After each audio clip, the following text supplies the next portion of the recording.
I've been saying for a while that Spotify pre-saves aren't worth your time or budget in most cases. However, there's a brand new feature that might make Spotify pre-saves worth it for you. However, to understand why this new feature changes so much, I have to show you how pre-saves normally work. So if I share my screen here, this is a generic pre-save link. There isn't even a song tied to it, just through Feature FM. If I click this pre-save button for Spotify, it's going to take us to this page where I have to agree to all this scary stuff that Feature FM is going to be able to see my email, my date of birth, the type of subscription I have. They can view all my Spotify activity. They can add or remove songs from my library. They can create, edit, follow private playlists, like all this stuff that's a little scary.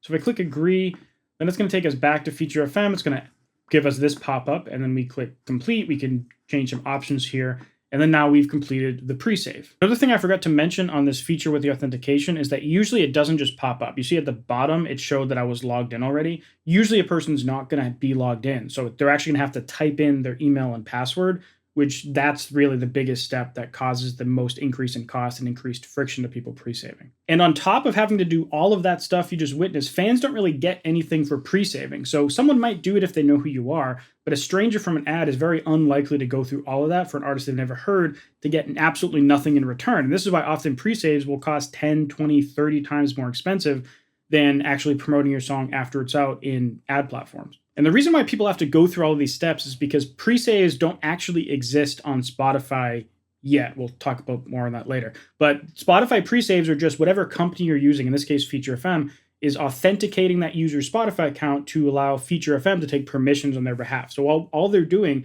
is they're on release day going and saving that song to that person's library. There is no pre-save. It's just the company, these marketing companies have invented the concept of a pre-save. But again, there's some new developments in that too. So the big change that I want to show you in this video is that Feature FM, the landing page service I just showed you, came out with a new feature that allows people to skip most of those steps. They don't have to log into Spotify anymore. To show you how this works, I'm going to show you my phone screen right here. So I'm on this Feature FM landing page again, but I can go down to the Spotify section and I can just click on pre-save. Now what's going to happen is instead of asking people to log in, it takes us to the Spotify app. So I don't know if you saw that, it was pretty quick. It takes us over to the Spotify app and just says, okay, you're logged in, cool. And then it takes us back to Feature FM, where now we still have this singular step we have to complete the process, but from then it's actually all done. And that whole skipping the login process is the biggest game changer here, because when we did it on desktop, it asked us to do permission, but usually the person is not going to be logged in. So in addition to them actually having to authenticate, they have to type in their username and password to be able to even get to that step. So it skips the logging in, just takes them over to Spotify, cool, brings them back to Feature FM, and then they have to click one extra button. And by the way, if you're using Facebook ads, promote your music on Spotify or other streaming services, I came up with these templates that you can get for free in the description. One is to track how your song is doing, which is this template here. You can track all these different metrics over time to see how your campaign's going. And if you're running campaigns on playlists, let's say you're a label or just an artist running playlist, you can also track all of this data on here with this handy dandy Excel template that you can get for free in the description. And if you're not running ads, promote your music, I have a ton of videos on this channel that you can check out. So make sure to subscribe and check out all the other videos in my catalog right now. By the way, there's one very important feature that I almost forgot to mention here for this Feature FM pre-save thing that skips all these steps. It only works for iOS devices. So meaning iPhones, iPads, that's basically it. Now in the United States, iPhones are more than 50% of the mobile market. So it's not really a concern. But if you're in a different country, your mileage may vary, or whatever countries you're targeting. But in Facebook ads, you can actually directly run your ads to just iPhone users if you choose. So I haven't tested this out fully, but you could run an ad campaign targeting just iPhone users in countries that have a reasonable amount of iPhone users.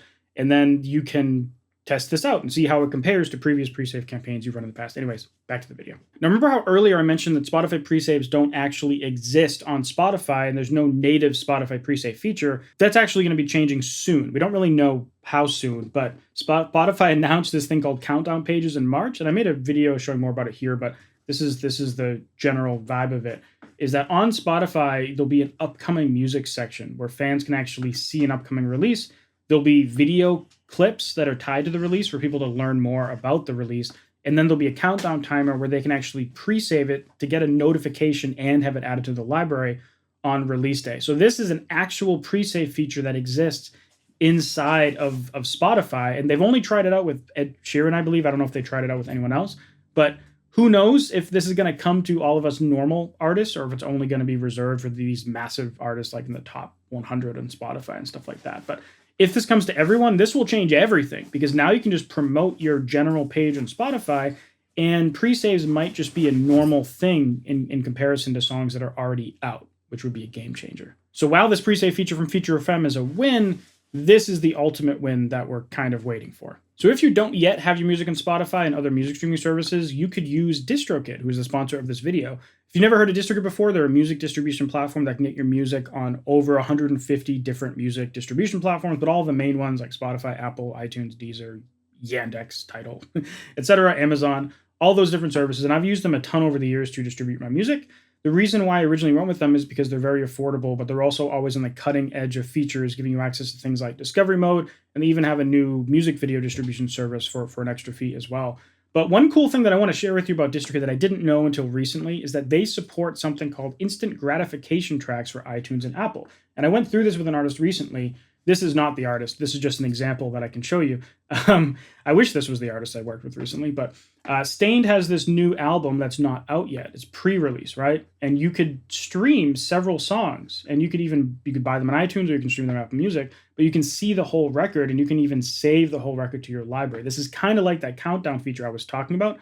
Apple Music kind of already has this, and this is called an instant gratification album or track, because the way it works, if someone buys the album, they instantly get access to a certain amount of songs, and then the artist can add more songs to it as they're trickling out singles as part of like a waterfall release strategy on Apple, and they can do whatever they want to do on Spotify as well. But DistroKid supports this, and I found this article that I'll link to in the description that you can check out. I also have a 7% discount code for DistroKid as well, so check that out if you're new to them. But they have this form that you just fill out after you have to do it in a very specific way, just the way that the instant grat track works, but you can go through and you can fill out this form to have them set up the instant gratification track for you on the back end after you distribute it the correct way. So if you want to learn more about Feature FM, which is the smart link service that we used for this new pre-save feature, you can check out this video right here where I reviewed them and show you all the different features that they have. If you've never run Facebook ads, promote your music on Spotify and other streaming services, I have a ton of videos on this channel, but I'll link to one of the more recent ones here. Make sure to grab those templates in the description with the free link. And let me know what you think about it in the comments. Anyways, thanks for watching, and I'll see you next video. Bye.